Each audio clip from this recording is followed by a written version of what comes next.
चल गईला छोड़ी के और बहो कुछ होई तो हम का करब हो। सैया चल गईला छोड़ी के और बहो कुछ होई तो हम का करब हो। मन करता तोहके शराबी हो तो कहियो कदी देवरबा पापी हो। मोर जवानी के फोटो कापी हो कहियो कदी देवरबा पापी हो। मोर जवानी के फोटो कापी हो।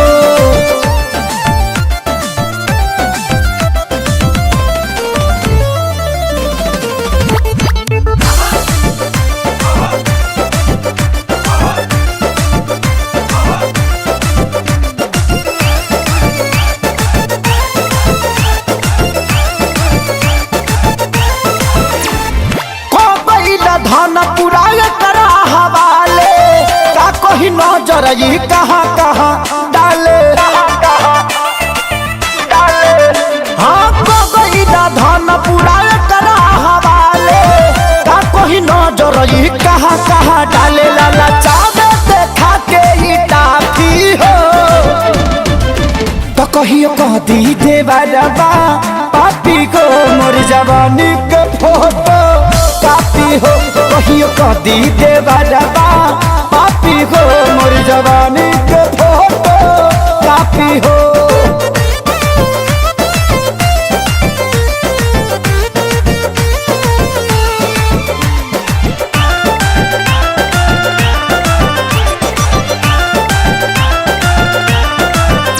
अरे पूछे आशीष कब आई हमर बारी आफत में डलल बाड़े हमके खेसारी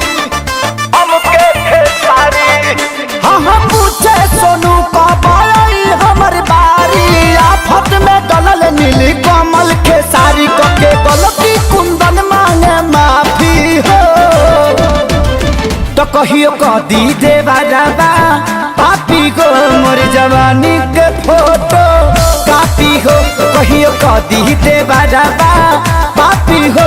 मोर जवानी के फोटो कापी हो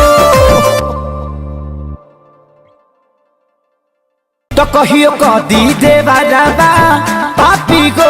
मोर जवानी के फोटो कापी हो कहियो कदी देवरबा पापी हो। मोर जवानी के फोटो कापी हो।